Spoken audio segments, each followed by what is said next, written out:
no one was good enough to beat the mighty Boston Celtics in the 60s. Jerry West and Elgin Baylor could never do it.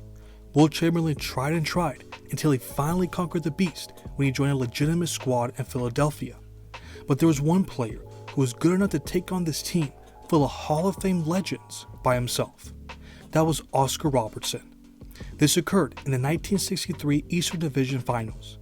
He pushed his team to the limit, and he took the opportunity to showcase to the world just how dangerous he was. Let's first set the stage for this forgotten series. The Big O was coming off one of the most iconic individual seasons in league history. He became the first player to average a triple-double. He averaged the insane stat line of 30.8 points on 48% shooting, 12.5 rebounds, and 11.4 assists per game. He established himself as arguably the best talent in the NBA. He led the Royals to the first playoff appearance in 3 years. However, they lost in the semifinals to the Detroit Pistons.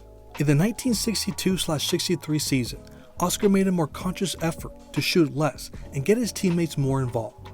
He averaged 3 fewer shot attempts per game, and he had the second lowest scoring average of his career with the Royals. In reality, the numbers didn't mean that much to him. He would never stoop to stat padding to reach a certain milestone. He was only concerned with winning and fulfilling his point guard duties to perfection. That is something that he took very seriously. It's no wonder that they were the most efficient team in the league. They finished first in offensive rating, and they were second in points per game.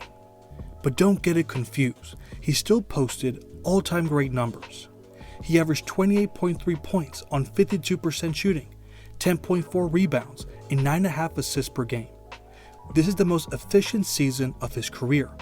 He is also only one of 3 players to average over 28 points, 10 rebounds, and 9 assists per game for a season. He's in the same company as Nikola Jokic and Russell Westbrook. As great as he was playing, the Royals finished with 1 fewer victory than the previous year. They won 42 games. On the other side, the Boston Celtics came off winning their 4th straight title. They also became the first team to ever win 60 games in a season. As he entered the 1962-63 season, it was all about winning a title for Bob Cousy. He announced that this was going to be his final year. There was pressure for him to go out on top. For the 7th year in a row, they finished with the best record in the league.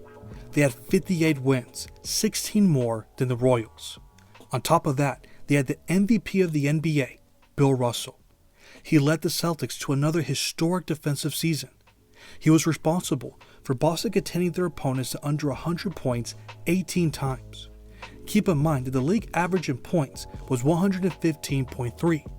He was also responsible for containing Wilt Chamberlain to 7 of 19 shooting in one of their games that year. This is the same player who averaged 44.8 points per game on 34.6 shot attempts for the season. This was going to be a matchup between the best offensive team versus the best defensive team.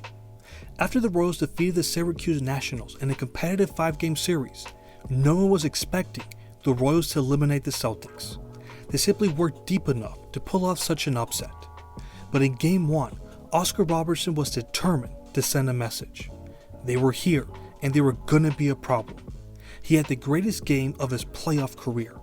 He had 43 points on 68% shooting, 14 rebounds, and 10 assists. He led his team to a 135-132 victory. This was his moment to prove why he was the best player on the planet. Casey Jones, who made a career out of guarding the best backcourt players, gave the ultimate compliment while discussing his greatness. He said, "One-on-one, Oscar's the best I've ever seen. And that's the idea of the game, to isolate your man and beat him. Then you've got a free shot, or you force a double team, opening up a teammate for an easy basket. And Oscar's the deadliest shooter and the top passer in this situation. That's why he's the best." End of quote. Then we have Jack McMahon, the coach for the Royals in the mid to late 60s, who gave us an idea of how he could break down any opposing defense. He said, "What makes Oscar the best ever is that he can get to the spot he wants on the floor, at the moment he wants to get there, for the shot he wants to take, and he can do it better than anybody who's ever played the game. And when he takes that shot, he'll make it." End of quote. Remember, he had this type of performance against a defensive squad led by Bill Russell. but even they had no answers for him. But he wasn't alone. Their big man, Wayne Embry, had a fine performance. He had 22 points on 63% shooting, along with 9 rebounds. He was an all-star that year, and he formed great chemistry with his point guard. He was nicknamed The Wall because his physique would allow him to set these earth-shaking picks. He was a double-double machine. They would need him to step up if they wanted any chance at beating the Celtics. As it was expected, Boston crushed the Royals by 22 points in the following game. Bill Russell was dominant. He posted 26 points on 50% shooting, 24 rebounds, and 5 assists. They contained Cincinnati to under 40% shooting. In Game 3, the Royals were on the road. The Celtics did a great job of containing Oscar to 33% shooting. You would think this would be a recipe for disaster. Except the opposite happened. The Celtics couldn't make a basket. They shot 39% as a team. This allowed the Royals to win their second consecutive road game. The player who stepped up for Cincinnati was Jack Twyman. This was another teammate of Oscar's who made the All-Star team that season. In his prime, he was someone who averaged 31 points per game. He was on the decline, but he was more than capable of scoring when needed. For this defensive battle, he came up huge with 18 points on 54% shooting.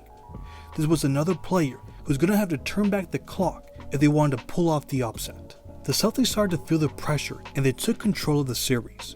In Game 4, Russell had another 20-20 game. He posted 26 points on 44% shooting, 21 rebounds, and 7 assists. In Game 5, the Royals put up a great fight. Oscar Robertson recorded another triple-double. He had 36 points on 54% shooting, 12 rebounds, and 10 assists. But it wasn't enough. They lost the game by 5 points. This is where the depth of Boston was too much for Cincinnati to overcome. They had 3 players who scored over 20 points. As you can see, Bill Russell had yet another 20-20 game. Then Tom Heinsohn exploded for 34 points on 57% shooting, along with 12 rebounds. It started to feel like hope was all gone. But Oscar did not come this far just to lose. He buckled down and posted another masterful triple-double performance. He had 36 points on 45% shooting, 15 rebounds, and 14 assists. He seemed to be the only bright spot on offense for both teams. Almost everyone struggled to make shots, but the Big O was unstoppable. It was another display of perfect all-around basketball. This is what it took to push this dynasty to the limit. At this point, Oscar Robertson proved that he could dominate in big pressure games. His stock couldn't have been higher than this moment. His teammate Jack Twyman was in awe of what he was witnessing.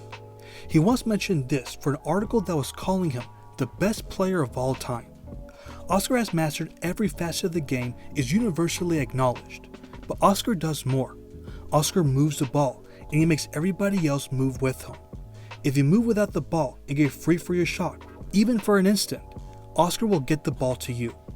It's almost impossible to defend against a team that moves, and he makes any team move. Besides his own obvious assets, his style of play maximizes the abilities of his teammates. End of quote. As Game 7 approached, the Celtics were terrified of one player. Red Auerbach told Sports Illustrated that the only thing he could do about Oscar was pray. Sam Jones even mentioned that he was losing sleep. He brought fear to his opponents. As the game progressed, their fears came true. Oscar was playing at the highest level. He had 43 points on 46% shooting, 6 rebounds, and 6 assists. He was doing everything he could to carry his team to the finals. At this point, the Celtics knew they couldn't stop him. Instead, they came together as a team to overwhelm this one-man show. Bill Russell had the 4th 20-20 game of the series. He had 20 points on 57% shooting, 24 rebounds, and 4 assists. Then Tom Heinsohn added 31 points on 55% shooting. But no one was bigger than Sam Jones. One of the most clutch players of his generation went toe-to-toe with the Big O. He had 47 points on 67% shooting, along with 7 rebounds. This was one of the 5 highest scoring games for a Game 7 in history. But all the attention went to Bob Cousy. He gave one last vintage performance when the Celtics desperately needed it. He had 21 points on 50% shooting, along with 16 assists. Sports Illustrated mentioned the feats he was doing on the court that day. The magnificent Cousy, at 34 and playing his last season, becomes 21 again, throwing the ball the length of the court, making phantom passes and sidewheeling through bigger men. He is Robin Goodfellow, and he performs magic with a basketball. The prospect of going out a loser is unthinkable to Cousy. End of quote. Oscar Robertson never had a chance. This was a game he needed his teammates to step up, but they were unable to. The Celtics proved why they're the greatest basketball dynasty ever. They play like champions. But after this scare, they all came to appreciate Oscar's greatness much more.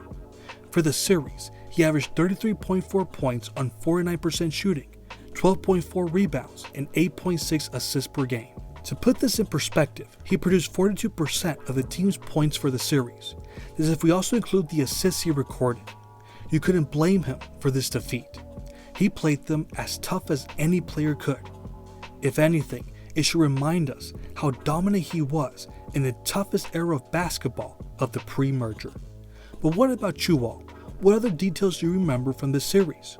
Was there anything the Royals could have done to beat the Celtics? Let me know in the comments. Thanks for watching.